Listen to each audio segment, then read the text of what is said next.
Hi students, I myself RK Dubey and you are watching my channel RK Illahabadi. You are most welcome in my channel.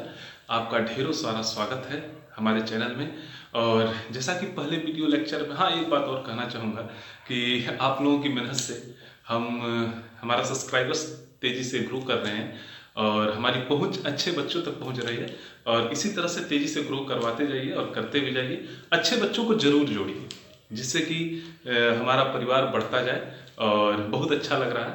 और हमारा वादा है कि मैं आपको निरंतर ऐसे ही पढ़ाते जाऊंगा और जितना कहा हूँ एग्ज़ाम के पहले आपके वो पूर्ण कर दिया जाएगा। इसमें कोई दुविधा की बात नहीं है। हम अपने बच्चों का विश्वास नहीं तोड़ सकते हैं।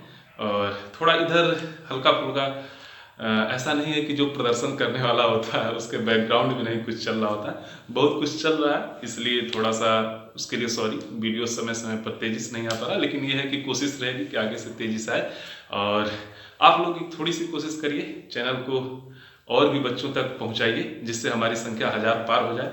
एक मिशन है 1000 पार, इसको जल्द से जल्द यदि हर एक बच्चा एक लड़कों को यदि रिफर कर देगा और सब्सक्राइबर्स की संख्या बढ़ जाएगी तो हमारे समझ से कि यदि आप ऐसा कल कर दें तो कल ही हम 1000 पार हो जाएंगे। तो आपसे एक रिक्वेस्ट है, हम्बल रिक्वेस्ट है, अच्छे बच्चों को जोड़ते जाइए जिससे 1000 पार मिशन जो है वो पूरा हो जाए और हम और भी अच्छे कैमरे को लेकर आए और उससे पढ़ा जाए। अभी तो ये नाजुक सा कैमरा है, वही पुराना वाला। ठीक है, इससे यादें तो बनी रहेंगी कि चलो यहीं से संघर्ष शुरू हुआ था। तो आइए, आपका स्वागत है। और आज का विषय वस्तु है हमारा प्रेजेंट इंडेफिनिट टेंस। हम प्रेजेंट इंडेफिनिट टेंस कहते किसे हैं? ध्यान दीजिए, प्रेजेंट का मतलब वर्तमान होता है, इंडेफिनिट का मतलब अनिश्चित। इंडेफिनिट का मतलब अनिश्चित, टेंस का मतलब का, यानी हिंदी में से कहेंगे अनिश्चित वर्तमान का। होता क्या है अनिश्चित वर्तमान का? देखिए, मेरे पढ़ाने का मोटो ये रहेगा कि आप इसके बाद कभी ना भूलें कि प्रेजेंट इंडेफिनिट टेंस होता क्या है। आप कॉन्सेप्ट पर जाइए, जैसे कि आपको पढ़ाया गया होगा बहुत सारी जगहों पर कि, और ठीक भी पढ़ाया गया है, जिन हिंदी वाक्यों के अंत में ता है, ती है, ते हैं आदि शब्द आते हैं उन्हें हम प्रेजेंट इंडेफिनिट टेंस कहते हैं। सही भी है एक हद तक, लेकिन ये है तरीका ये पढ़ाने का थोड़ा सा पुराना है। थोड़ा एडवांस तरीके से हम देखेंगे कि वास्तव में ता है, ती है, ते है के अलावा भी कोई इसका कॉन्सेप्ट है कि नहीं। तो हम उस कॉन्सेप्ट पर चर्चा करेंगे जिससे जिंदगी में आपको कभी न भूले और आपको हमेशा याद रहे। तो देखिए, प्रेजेंट इंडेफिनिट टेंस, थोड़ा सा वो पुराना वाला तरीका आपको मैं बताऊं कि जिन हिंदी वाक्यों के अंत में ता है, ती है, ते है आदि शब्द आते हैं उन्हें प्रेजेंट इंडेफिनिट टेंस कहते हैं। जैसे मैंने कह दिया राहुल क्रिकेट खेलता है, राहुल क्रिकेट खेलता है। तो ध्यान दीजिए, ता है, ती, ता है आ गया। मीरा गाना गाती है, ती है आ गया। वे बाजार जाते हैं, ते है आ गया। तो क्या ता है, ती है, ते ही है पहचान है या कुछ और भी कॉन्सेप्ट है? तो हम उस कॉन्सेप्ट पर चर्चा कर रहे हैं। तो राहुल क्रिकेट खेलता है, इसका सीधा सा मतलब यह है कि राहुल आज भी क्रिकेट खेलता है। और इसका यह भी मतलब है कि इसके पहले भी वो क्रिकेट खेलता था और इसका यह भी मतलब है कि आने वाले समयों में भी खेलेगा। अरे भैया, राहुल क्रिकेट खेलता है, इसका मतलब खेलने से संन्यास नहीं लिया है, आने वाले समयों में भी खेलेगा और इसके पहले भी खेलता था। मैंने कह दिया कि पृथ्वी सूरज के चारों तरफ चक्कर लगाती है, तो पहले भी लगाती थी, आज भी लगाती है, आने वाले समयों में भी लगाएगा। इसका मतलब यह है कि समय क्लियर ही नहीं है। और जब बच्चा बारी समय क्लियर ही नहीं है तो यह डिफिनिट होगा या इंडेफिनिट? इसका मतलब इंडेफिनिट होगा। अच्छा, ये पहले बताइए, मैंने जब कहा कि पृथ्वी सूरज के चारों तरफ चक्कर लगाती है तो क्या कभी वह मंगल ग्रह के चारों तरफ चक्कर लगाकर आती है क्या? नहीं, वो पहले भी लगाती थी, आज भी लगाती है, कल भी लगाएगी। जैसे मैंने कह दिया मैं प्रतिदिन सुबह 6 बजे जगता हूं, तो इसका मतलब है कि इसके पहले भी जगता था, आज भी जगता हूं और कल भी जगूंगा। तो इसका मतलब सिंपल सी बात है कि समय क्लियर नहीं है। और जब टाइम क्लियर नहीं है, टेंस तो प्रेजेंट है लेकिन टाइम क्लियर नहीं है, इसलिए इसको हम इनडेफिनिट नेचर में लेंगे। एक तर्क तो ये होगा। जैसे एक और एग्जांपल लेते हैं, मैंने कह दिया कि कुत्ते अजनबियों पर भौंकते हैं, तो क्या इसके पहले नहीं भौंकते थे? भौंकते थे, अजनबी जब भी आते थे कुत्ते भौंकते थे।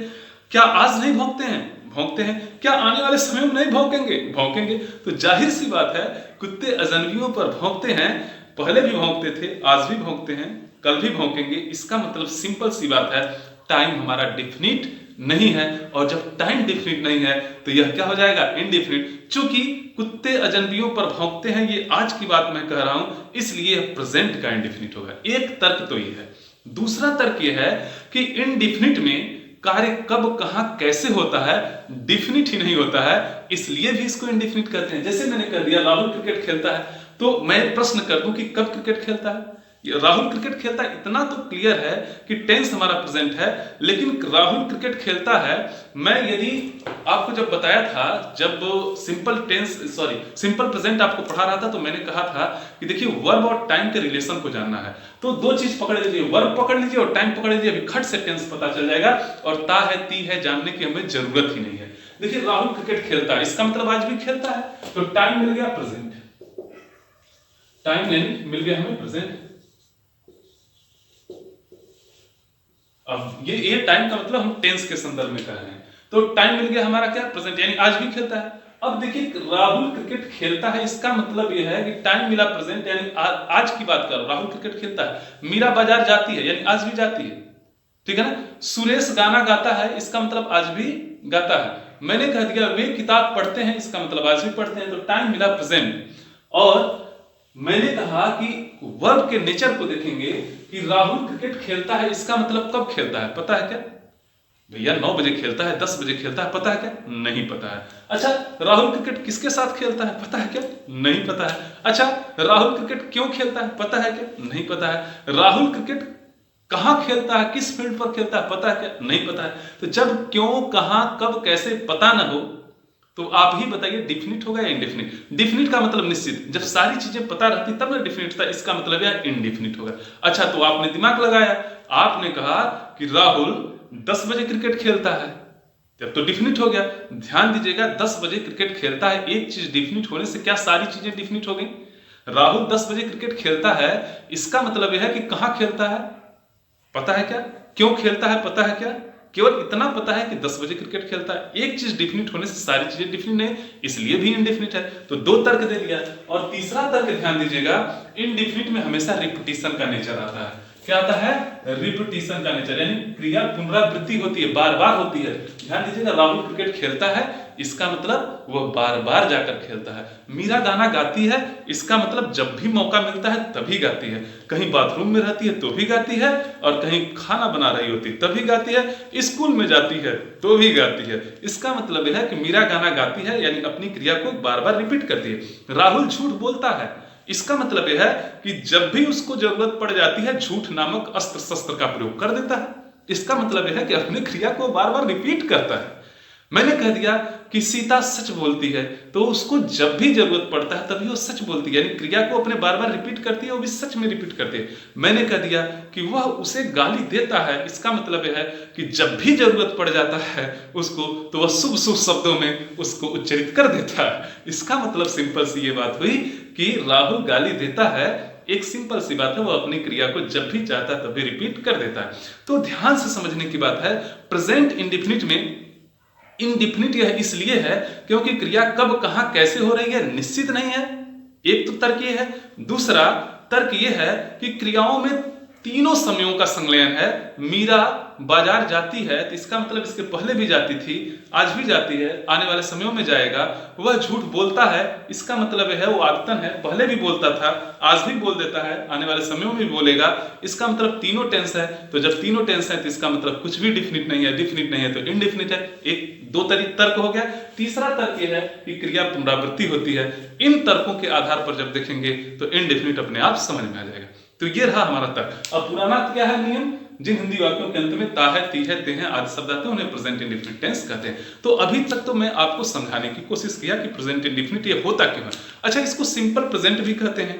ध्यान दीजिएगा, ऑक्सफोर्ड डिक्शनरी यह कहता है सिंपल प्रेजेंट क्यों कहते हैं। सिंपल का मतलब होता है यानी एक ऐसा सेंटेंस जिसमें एक सब्जेक्ट हो और एक वर्ब हो, यानी एक सब्जेक्ट और एक वर्ब मिलकर भी यदि सेंटेंस की रचना कर सकते हैं तो आराम से सिंपल हो जाएगा। जो भैया देखने में सिंपल है उसी को सिंपल कहेंगे। जैसे मैंने कह दिया ही प्लेस, तो देखिए यह ही प्लेस सब्जेक्ट और वर्ब, कम से कम एक सब्जेक्ट और वर्ब और जरूरत पड़े तो ऑब्जेक्ट यदि मिलकर एक सेंटेंस की रचना कर देते हैं उसी को सिंपल कहते हैं। तो यही एक ऐसा मात्र सेंटेंस है पूरे टेंसों में, यही एक मात्र है। अदरवाइज आप जो प्रेजेंट कंटिन्यूअस में जाएंगे तो is am are helping verb आ जाएगा, यानी बिना हेल्पिंग वर्ब के, बिना ऑक्सिलरी वर्ब के, खूब बढ़िया सुनिएगा, बिना हेल्पिंग वर्ब के, बिना ऑक्सिलरी वर्ब के यदि किसी टेंस को आप लिख सकते हैं तो उसे आप सिंपल कहेंगे। एक मोटी मोटा आप जान लीजिए। तो देखिए मैंने कह दिया ही प्लेज, ही सिंग्स, वह गाना गाता है, लेकिन यह है कि इसमें हेल्पिंग वर्ब नहीं लग रहा है। लेकिन जो प्रेजेंट कंटिन्यूअस में ले जाएंगे ही इज सिंगिंग हो जाएगा, ही हैज संग हो जाएगा। तो जिस टेंस को बोलने के लिए हमें ऑक्सिलरी वर्ब यानी हेल्पिंग वर्ब का प्रयोग न करना पड़े, सब्जेक्ट और मेन वर्ब से ही काम चल जाए, इसलिए इसको क्या कहते हैं, सिंपल प्रेजेंट। ये भिन्न भिन्न ग्रामर के विद्वानों का मत है। कुछ लोग इसको प्रेजेंट इंडेफिनिट भी कहते हैं, कुछ लोग सिंपल प्रेजेंट कहते हैं। आपको इस चक्कर में नहीं पड़ने की जरूरत है। हमने स्टेटस, एग्जिस्टेंस और एक्शन के आधार पर आपको बता रहा हूं। अभी तक इसके पहले मैं स्टेटस और एग्जिस्टेंस बता चुका हूं, जाकर पिछले वीडियो में देख लीजिएगा। आज हमारा एक्शन चल रहा है और एक्शन के भिन्न भिन्न नेचर होते हैं, इंडेफिनिट, कंटीन्यूअस, परफेक्ट और परफेक्ट कंटीन्यूअस। और आज हम इंडेफिनिट देख रहे हैं। हमने आपको पहले बता दिया कि इंडेफिनिट वास्तव में होता क्यों है और क्यों इसका नामकरण इंडेफिनिट है। तो अब हम देखेंगे कि इस प्रकार के यदि वाक्य आ जाएं तो किस प्रकार से हम इसका अनुवाद करते हैं। तो आइए एक एक करके देखते हैं। तो देखिए यदि मान लीजिए आ गया प्रेजेंट इंडेफिनिट टेंस का कोई हिंदी वाला वाक्य, तो मोटी मोटा आप ये जानिए कि जिन हिंदी वाक्यों के अंत में ता है, ती है, ते है आदि शब्द आएंगे उनको हम प्रेजेंट इंडेफिनिट टेंस का वाक्य कहेंगे। ये तो पहचान होगी। लेकिन अनुवाद करने का नियम क्या है? अनुवाद करने का नियम, सबसे पहले हम सब्जेक्ट लिखते हैं, फिर इसकी हेल्पिंग वर्ब डू या डज होती है। प्रेजेंट इंडेफिनिट टेंस की हेल्पिंग वर्ब क्या होती है? डू या डज होती है। और यह हेल्पिंग वर्ब क्या होती है? हमारी प्रेजेंट इंडेफिनिट टेंस की हेल्पिंग वर्ब डू डज के रूप में छिपी रहती है। प्रेजेंट इंडेफिनिट टेंस की जो हेल्पिंग वर्ब होती है वो डू डज के रूप में क्या होती है? छिपी रहती है। तो ये तो वर्ब छिपी रहती है। लगती कब है? या यदि नेगेटिव या इंट्रोगेटिव, यदि सेंटेंस हमारा नेगेटिव या इंट्रोगेटिव आएगा तभी इसका प्रयोग करते हैं। अदरवाइज आपका असर्टिव में यह छिपी रहती है। जब नेगेटिव आएगा, असर्टिव का नेगेटिव या इंट्रोगेटिव आएगा तब ये लगेगी, अदरवाइज ये छिपी रहेगी। Subject plus helping verb plus main verb में, मेन वर्ब की फर्स्ट फॉर्म में प्रेजेंट इंडेफिनिट में यस या यस लगाते हैं। क्या लगाते हैं? यस या यस लगाते हैं। तो ये ध्यान दीजिएगा, मेन वर्ब की फर्स्ट फॉर्म में यस या यस लगाते हैं। अब ये अभी आगे बताऊंगा कहां कैसे होता है। प्लस ऑब्जेक्ट लगाते हैं, प्लस अदर वर्ड लास्ट में फुल स्टॉप। इस सूत्र पर हम रखेंगे तो प्रेजेंट इंडेफिनिट टेंस का अनुवाद हो जाएगा। तो आइए देखते हैं कि कहां कैसे लगाना है और चलिए अनुवाद करके देखते हैं। तो सबसे पहले ये जान लीजिए कि डू डज लगाने का नियम क्या होता है। डू डज कब लगता है? मैंने आपको अभी लिखकर बताया था, नेगेटिव और इंट्रोगेटिव सेंटेंसेस में लगता है, अदरवाइज ये छिपा रहता है। तो ध्यान दीजिए, जैसे राहुल क्रिकेट खेलता है, अब यही रहता है राहुल क्रिकेट नहीं खेलता है तब नेगेटिव हो जाता है, तब तो डू डज लगता है। क्या राहुल क्रिकेट खेलता है, इंट्रोगेटिव हो जाता है, तब तो लगता है। अब राहुल क्रिकेट खेलता है, ना तो नेगेटिव है ना तो इंट्रोगेटिव, इसका मतलब इसकी हेल्पिंग वर्ब डू डज के रूप में छिपी रहेगी। सब्जेक्ट क्या लगेगा? सबसे पहले राहुल। अब ध्यान दीजिएगा, मेन वर्ब में एस या एस लगाते हैं। तो सबसे पहले ये देख लेते हैं एस या एस लगाने का नियम क्या होता है।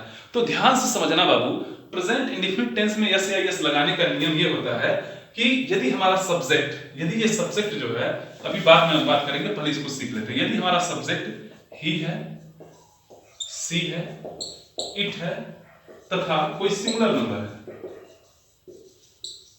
यानी यदि हमारा सब्जेक्ट को ही है, सी है, इट है, ही, सी, इट तथा सिंगुलर नंबर है, तभी मेन वर्ब में एस या एस लगाते हैं, यस या यस लगाते हैं। यदि हमारा सब्जेक्ट क्या है, ही, सी, इट तथा सिंगुलर नंबर है, तभी हमें मेन वर्ब में एस या एस लगाना है। और यदि मान लीजिए कि ही, सी, इट तथा सिंगुलर नंबर नहीं है तो आई, वी, यू, दे तथा बहुवचन कर्ता भी तो हो सकता है। यानी यदि हमारा सब्जेक्ट आई है, वी है, यू है, दे है या प्लर नंबर है, तो वहां यस या ईएस का प्रयोग बिल्कुल नहीं करते हैं। यानी सबसे पहले जान लीजिए कि मेन वर्ब में यस या ईएस लगेगा कब। मेन वर्ब की फर्स्ट फॉर्म में यस या ईएस लगाते हैं। पहले तो सब्जेक्ट आप लिख लेंगे। तो आपने लिखा कि राहुल क्रिकेट खेलता है, सबसे पहले आपने लिख लिया राहुल, राहुल। अब चूंकि नहीं खेलता है या क्या राहुल क्रिकेट खेलता है, यानी नेगेटिव इंट्रोगेटिव है नहीं, तब तो ये छिपा रहेगा। इसको हम छिपा इसीलिए घेर दिए हैं। अब हमारा है कि मेन वर्ब लगाना है, तो मेन वर्ब में देखेंगे यस या यस लगेगा कि नहीं। तो सबसे पहले हम अपना सब्जेक्ट देखेंगे। यदि सब्जेक्ट हमारा ही, सी, इट तथा सिंगुलर नंबर है, देखिए राहुल एक वचन करता है ना, तो इसका मतलब है मेन वर्ब में यस या यस लगेगा। तो चलिए राहुल क्रिकेट खेलता है, किसका मतलब खेलना, मेन वर्ब का है खेलना ना, तो प्ले लिखेंगे, प्ले। अब इसी में यस या यस लगाना है। तो ध्यान से समझिएगा कि मेन वर्ब में यस या यस लगता कब है। तो सबसे पहले आपको मैं बता दिया, यदि ही, सी, इट तथा एक वचन करता रहेगा तभी यस या यस लगेगा, और यदि यहाँ सब्जेक्ट की जगह पर आई, वी, यू तथा बहुवचन करता रहेगा तो यस या यस लगेगा नहीं। अब देखिए राहुल एक वचन करता है, इसका मतलब यस या यस में से एक लगेगा। तो कब यस लगेगा, कब यस लगेगा? देखो बाबू, यदि जो हमारा मेन वर्ब है ना, उसका लास्ट अक्षर यदि ओ आ जाए, यस एच आ जाए, सी एच आ जाए, डबल एक्स आ जाए, या एक्स आ जाए, वाई आ जाए, तो हमें क्या लगाना होता है, ईएस लगाना होता है। क्या लगाना होता है, ईएस लगाना होता है। यानी O S H C H double X और वाई आते हैं तो हमें क्या लगाना होता है, ईएस लगाना होता है। ध्यान दीजिएगा, वाई को हटाते हैं आई ईएस लग जाता है। यानी जब वाई हटता है, एक स्पष्ट कर दे रहा है, वाई हटता है तो आई ईएस लगता है। तो O S H C H double X तथा एक्स आते हैं तो ईएस लगाते हैं, और बाकी के साथ यदि मेन वर्ब में ओ, यदि लास्ट का अक्षर O S H C H double X नहीं है तब हम यस लगा देते हैं। यानी बाकी के साथ क्या करेंगे, बाकी के साथ सिर्फ यस लगाएंगे। तो आइए देखिए लास्ट का अक्षर क्या है, यानी ही, सी, इट एक वचन करता है सब्जेक्ट, यानी यस या यस लगेगा, प्योर है। अब यस या यस लगेगा तो इसमें यस लगेगा या यस लगेगा, तो लास्ट का अक्षर देखिए वाई है। तो देखिए लास्ट का अक्षर यदि वाई है तो यस या यस में से तो एक लगेगा, लेकिन यहाँ वाई हट नहीं रहा है। जहां वाई हटता है वहां ईएस लगाते हैं, इसलिए वाई को हटा ही दीजिए। यानी आप बस इतना जानिए कि O S H C H double S और एक्स आएगा तो ईएस लगाएंगे। यानी हम वाई को इसलिए हटा रहे हैं क्योंकि अभी आप कंफ्यूज हो जाएंगे। जब बहुवचन बनाना है वो वाला नियम हम बता दिए, यहां पर उसको वाई को आप हटा दीजिएगा, हम्बल रिक्वेस्ट है आपसे। तो देखिए यानी राहुल में क्या हो जाएगा, एस लग जाएगा। O S H C H double S के साथ यस लगता है, यस लगता है, बाकी के साथ यस लगता है, क्या लग जाएगा, राहुल प्लेस। अब क्या खेलता है, ऑब्जेक्ट लिख दीजिए, क्रिकेट।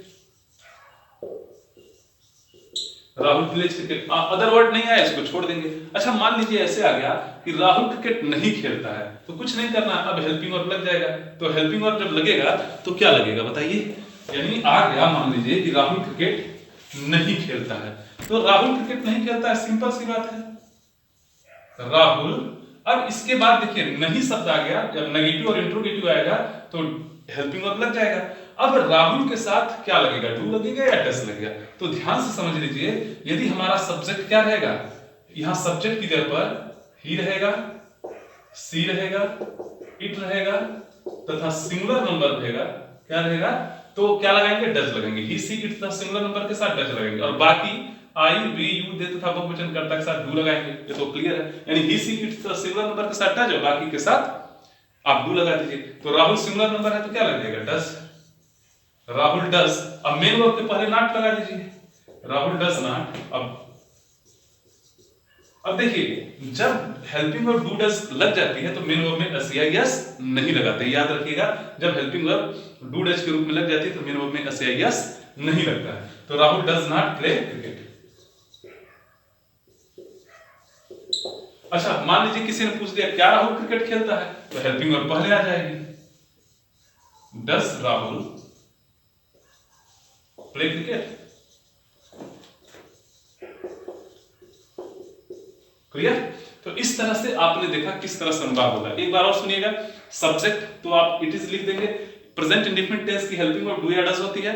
कब डू या डज लगता है, जब हमारा सेंटेंस नेगेटिव या इंट्रोगेटिव होता है। और ध्यान दीजिएगा, यदि नेगेटिव और इंट्रोगेटिव हमारा सेंटेंस आ गया तो देखेंगे हमारा सब्जेक्ट क्या है। यदि सब्जेक्ट हमारा ही, सी, इट तथा सिंगुलर नंबर है तो हम डज लगा देंगे, और यदि हमारे सब्जेक्ट की जगह पर क्या है, आई है, वी है, यू है, दे है, या कोई प्लस नंबर है तो क्या लगा देंगे, डू लगा देंगे। तो ध्यान से समझिएगा, आई, वी, यू दे तथा बहुवचन कर्ता के साथ डू, और ही, सी, इट एक वचन कर्ता के साथ डज लगाते हैं। उसके बाद देखते हैं मेन वर्ब में एस या यस लगता है।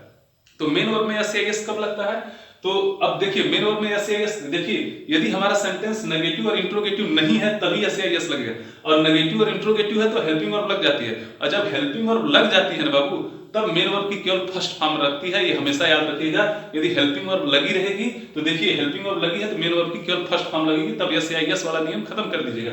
हाँ, लेकिन यदि हेल्पिंग वर्ब नहीं है, हमारा सेंटेंस असर्टिव के अफर्मेटिव में है, तब मेन वर्ब में यस या यस लगता है। और मेन वर्ब में यस या यस तभी लगता है जब हमारा सब्जेक्ट ही, सी, इट तथा सिंगुलर नंबर होता है। और यदि सब्जेक्ट आई, वी, यू, दे तथा बहुवचन करता था तो यस या यस लगता ही नहीं है। उसका बाद ऑब्जेक्ट, उसका बाद वर्ब। तो ये रहा हमारा अनुवाद करने का एक सिंपल सा नियम। लेकिन क्या प्रेजेंट इंडेफिनिट टेंस का प्रयोग यही होता है? ऐसी बात नहीं है। आइए देखते हैं और कहां कहां प्रेजेंट इंडेफिनिट, ये तो सभी लोग पढ़ाते हैं, आप हर जगह पढ़े होंगे, लेकिन अब जो मैं पढ़ाने जा रहा हूं शायद ही आप नहीं पढ़े होंगे। और बहुत सारी अनोखी अनोखी चीजों को हम लोग देखेंगे कि प्रेजेंट इंडेफिनिट का प्रयोग पूरे ग्रामर में कहां कहां होता है। तो सबसे पहले देखिए प्रेजेंट इंडेफिनिट का प्रयोग ग्रामर में सबसे पहले आप देखेंगे यूनिवर्सल ट्रूथ के लिए, यानी यदि कहीं भी सार्वभौम सत्य बोला जाएगा।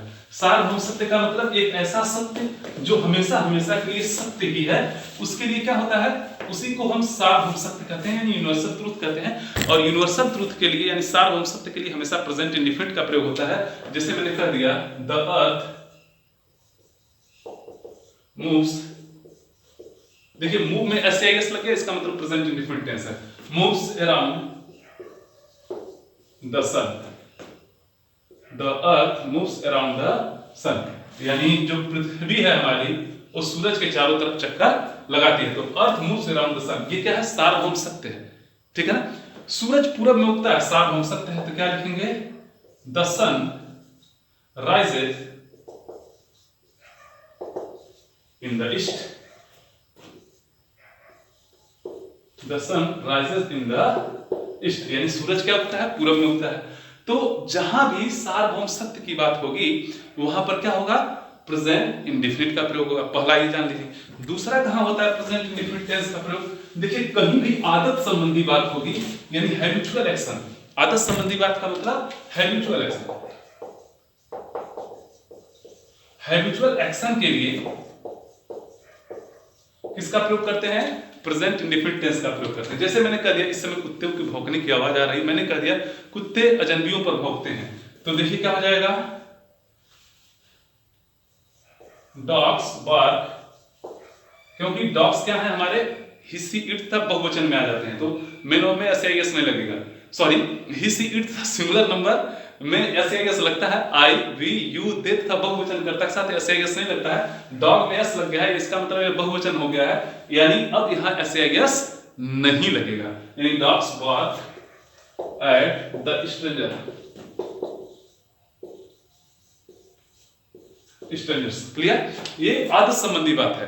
वह झूठ बोलता है, तो क्या हो जाएगा, he tells a lie, यानी he tells lie, यानी वह झूठ बोलता है। अब ध्यान दीजिएगा, झूठ बोलने के लिए हमेशा टेल का प्रयोग करते हैं और सच बोलने के लिए ट्रूथ का प्रयोग करते हैं। जैसे मैंने कह दिया वह सच बोलता है, तो ये आदत संबंधी बात है, तो क्या हो जाएगा, he speaks the truth।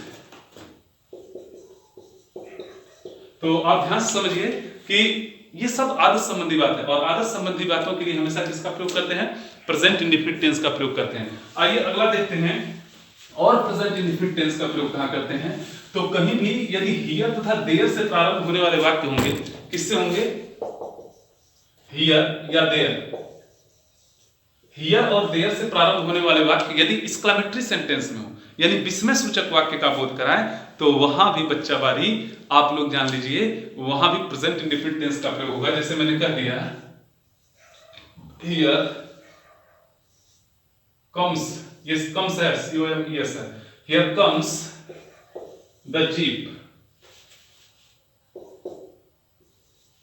Here comes the jeep, यानी वो जीप यहां आती तो है, यानी वो जीप आती तो है। जैसे नहीं कहते हैं अरे जीप यहां आती तो है, तो हियर तथा देयर से प्रारंभ होने वाले exclamatory sentence, mark of exclamation last में लगा है, में किसका प्रयोग करते हैं, प्रेजेंट इंडेफिनिट टेंस का प्रयोग करते हैं। जैसे मैंने कह दिया वह वहां जाता तो है, यानी वह वहां जाती तो है, ये आश्चर्य से कह रहा हूं, वह वहां जाती तो है, तो क्या हो जाएगा, देयर, यानी हियर तथा देयर से प्रारंभ हो रहा है ना, देयर शी गोes, तो ध्यान दीजिएगा गोज लगा और यहाँ मार्क ऑफ एक्सक्लेमेशन का चिन्ह लगा दीजिए।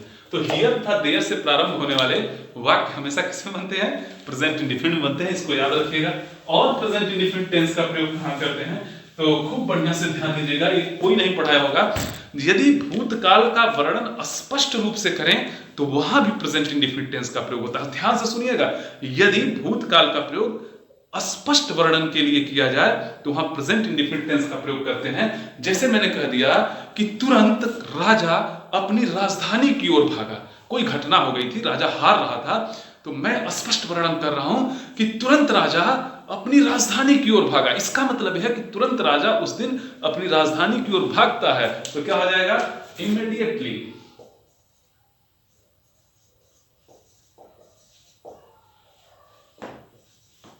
Immediately the king runs towards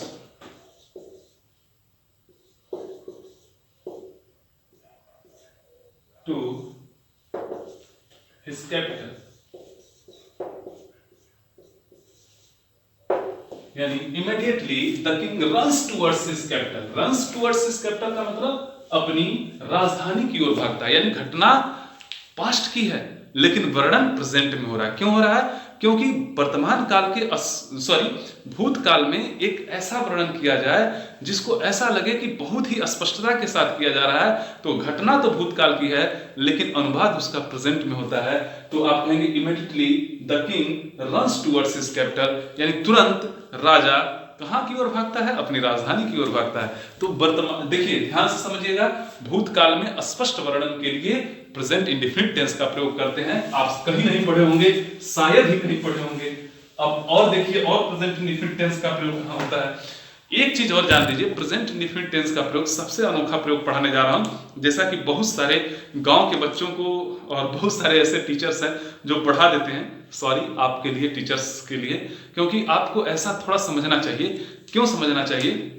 मैं ये नहीं कह रहा हूं कि मैं बहुत तुर्रम खान हूं, लेकिन यह है कि जैसा कि बहुत सारी अच्छी अच्छी किताबें हैं जो ग्रामर की हैं, उसमें ऐसा लिखा गया है और हमारे गुरुजनों ने भी बताया है और ऐसा प्रूफ भी होता है। जैसे मान लीजिए कि कोई आने वाले समयों में होने वाला कार्य है, ध्यान से सुनिएगा, आने वाले समयों में होने वाला कार्य है। अब कार्य तो आने वाले समय में होगा, कार्य तो आने वाले समय में होगा, तो आपको लगेगा तो आने वाला समय फ्यूचर टाइम है, यानी इसका अनुवाद फ्यूचर टेंस में होना चाहिए। लेकिन आने वाले समयों में होने वाला कार्य यदि किसी सरकारी कार्यक्रम या समय सूची का हिस्सा है, ध्यान से सुनिएगा, यदि आने वाले समयों में यानी फ्यूचर टेंस में होने वाला कार्य यदि किसी सरकारी कार्यक्रम या किसी समय सूची का हिस्सा है, तो बच्चा वाली उसका अनुवाद जो है प्रेजेंट इंडेफिनिट में होता है, फ्यूचर में नहीं होता है। जैसे मैंने कह दिया, मेरा तीनों सेंटर पर जो बैच है 1 मार्च को लॉन्च होने वाला है। सभी लड़के जान रहे हैं, जितने लोग हैं सारे यूट्यूब पर जान रहे हैं कि जो तीनों सेंटर्स हमारे वास्तव में जो रन कर रहे हैं उस पर 1 मार्च को नया बैच लॉन्च हो रहा है, ठीक है। तो मैंने कह दिया कि कोचिंग का नया बैच 1 मार्च को लॉन्च होगा, तो ध्यान दीजिएगा, या 1 मार्च से स्टार्ट होगा। तो न्यू बैच विल स्टार्ट नहीं कहूंगा, न्यू बैच स्टार्ट्स कहूंगा, यानी आने वाले समयों में होने वाला कार्य जो है वो हमारे समय सूची का हिस्सा है, ठीक है ना। तो मैं कहूंगा, आप सोचेंगे कि मास्टर बड़ा चालाक है, इसी में अपना प्रचार भी कर रहा है। भैया करना पड़ता है। New batch starts, new batch starts लिखेंगे, ध्यान रखिएगा, न्यू बैच विल स्टार्ट नहीं लिखेंगे, new batch starts on 1 March, new batch start on 1 मार्च। देखिए, नया बैच, कभी भी प्रयागराज इलाहाबाद में जाएंगे, हम तो बहुत समय गुजारे हैं इलाहाबाद में और अभी भी ईश्वर की कृपा है ही है, तो वहीं का आशीर्वाद है सब कुछ जो चल रहा है। तो वहाँ कोचिंगों का बड़ा बड़ा बैनर जो लगा होता है ना, तो न्यू बैच विल स्टार्ट नहीं होता, न्यू बैच स्टार्ट्स लिखा होता है। वहां से ग्रामर सीखिए, न्यू बैच स्टार्ट्स ऑन 1 मार्च, ठीक है ना। मैंने कह दिया स्कूल, ठीक है ना, 1 अप्रैल को खुलेगा, तो द स्कूल ओपन्स ऑन 1 अप्रैल, क्या हो जाएगा, the school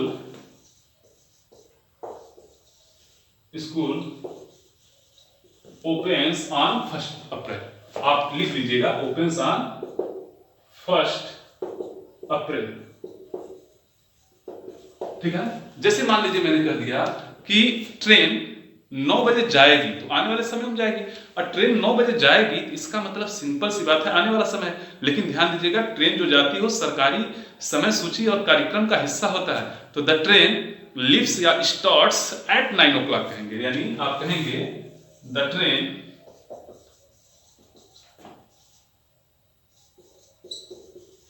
leaves eight 9 o'clock।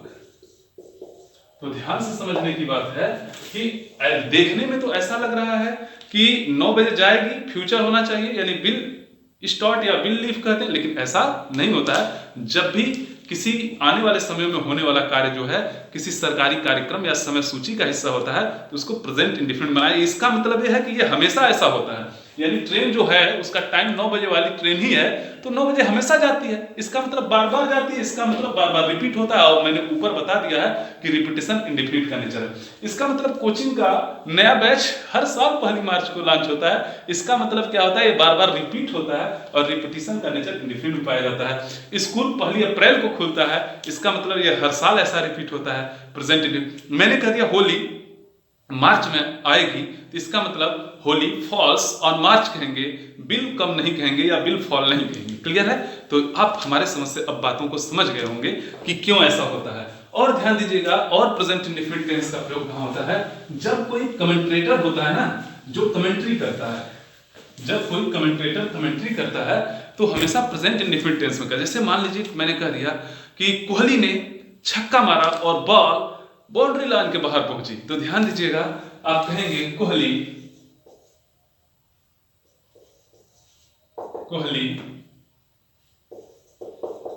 Hits कहेंगे। ध्यान दीजिएगा, हिट्स द बॉल,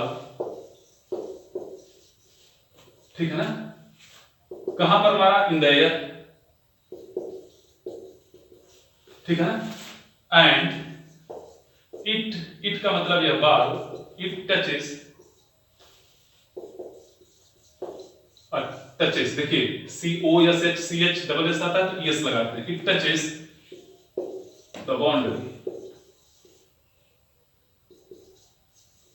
यानी कोहली हिट्स द बॉल। देखिए प्रेजेंट इंडेफिनिट टेंस में यदि कोई कमेंटेटर जब कमेंट्री करता है, भले ही क्रिया क्या हो रही है, लगातार चल रही है, यानी आपको ऐसा लगेगा क्रिया लगातार चल रही है तो प्रेजेंट कंटीन्यूअस होना चाहिए, बट इसका अनुवाद बच्चा वाली किसमें होता है, प्रेजेंट इंडेफिनिट में होता है। क्यों होता है, ध्यान दीजिएगा, जो कमेंटेटर कमेंट्री करता है ना तो उसको ऐसी चीजें बार बार बतानी पड़ती है और बार बार वो चीजें रिपीट होती हैं और रिपीटिशन का नेचर प्रेजेंट इंडेफिनिट में आता है, इसलिए इसका अनुवाद किसमें करते हैं, प्रेजेंट इंडेफिनिट। कोई भी न्यूज की हेडलाइंस होती है वो हमेशा प्रेजेंट इंडेफिनिट में लिखी जाती है। आप अंग्रेजी के अखबार जब पढ़ेंगे तो समझ में अपने आप आ जाएगा। न्यूज की हेडलाइंस भले ही बीते हुए समय में चीजें हुई हो, लेकिन मैंने बताया कि बीते हुए समय में होने वाली घटना का जिसका स्पष्ट वर्णन करते हैं, अभी पहले ही बताया था, राजा राजधानी की ओर भागा, इसका मतलब भागता है। तो न्यूज की हेडलाइंस जो होती हैं वो हमेशा प्रेजेंट इंडेफिनिट टेंस में होती है। एक चीज जो अंतिम चीज छूट रहा है, कवियों तथा लेखकों के द्वारा कही गई बातें जो होती हैं उसका भी वर्णन हम प्रेजेंट इंडेफिनिट में करते हैं। ध्यान दीजिएगा, जैसे आप ये नहीं कहेंगे कि तुलसीदास, बनाएंगे तो शायद ऐसे बना देंगे, तुलसी दास हेड सेट लगा देंगे, यानी कहे थे यानी कह चुके थे, पास्ट परफेक्ट में लेते जाएंगे, लेकिन ऐसा नहीं होगा, तुलसीदास सेज होगा। क्या होगा, तुलसीदास सेज, यानी तुलसीदास कहते हैं, तुलसीदास सेज कहेंगे। क्या कहेंगे, तुलसीदास सेज। अब कामा लगाएंगे और उन्होंने क्या कहा है आगे लिख देंगे। क्या कहा है, रघुकुल रीति सदा चल आई, प्राण जाय पर बचन न जाय, यानी तुलसीदास सेज रघुकुल रीति सदा चलाई, प्राण जाय पर बचन जाय। इसी तरह से एक इंग्लिश पोएट का भी नाम ले लेते हैं कि किड्स सेज, यानी किड्स कहते हैं, क्या कहते हैं, अ थिंग ऑफ ब्यूटी, ठीक है ना, अ जॉय फॉर रिवर, यानी किड्स सेज, यानी किड्स सेज नहीं कहेंगे, किड्स सेज कहेंगे और फिर कामा लगाएंगे, ऐसे लगाएंगे, a thing of beauty is a joy for river. तो ध्यान से समझने की बात है, ये सारी चीजें आप देखे होंगे प्रेजेंट इंडेफिनिट टेंस में होती हैं। और आप लोगों ने हमसे प्रेजेंट इंडेफिनिट पढ़ा, शायद आपको बहुत अच्छा लगा। अब यहीं पर समाप्त होता है। आपसे बस एक ही निवेदन है कि 1000 पार, ठीक है ना, और जल्द से जल्द 1000 पार कर दीजिए, क्योंकि अब बहुत हो गया है, ठीक है ना। और हम हमेशा अपने ऑडियंस का सम्मान करते रहेंगे। आप हमारे परिवार के हैं लोग, और बहुत अच्छा लग रहा है क्योंकि हमारे साथ थोड़ी थोड़ी परेशानियां हैं इस समय, और इसलिए वीडियो थोड़ा रुक रुक कर आ रहा है। और परेशानियां क्या हैं, परेशानियां थोड़ा ठीक भी हैं, अच्छी भी हैं, अब कह भी नहीं सकता हूँ। बट आप इतना काम करिए कि शेयर करूँगा 1000 पार आप करिए, तो सारी दिक्कतें जो हैं, कभी कभी ऐसा होता है कि पर्दे पर हीरो बहुत अच्छा प्रदर्शन करता है, बट यह है कि उसके बैकग्राउंड में बहुत सारी परेशानियां चल रही होती हैं, और बहुत सारी चीज़ें हम कह नहीं सकते हैं, ठीक है ना। आप बस एक काम करिए, 1000 पार करिए। शुभ रात्रि। 1000 पार होने के बाद सारी चीज़ें शेयर करेंगे आपसे, कैसे हमने इस चीज़ को शुरू किया, यूट्यूब पर आकर पढ़ाना, और क्या चीज़ प्रेरित किया, और बहुत सारी चीज़ें हैं जो, और एक ऐसी ऐसी घटनाओं से रूबरू कर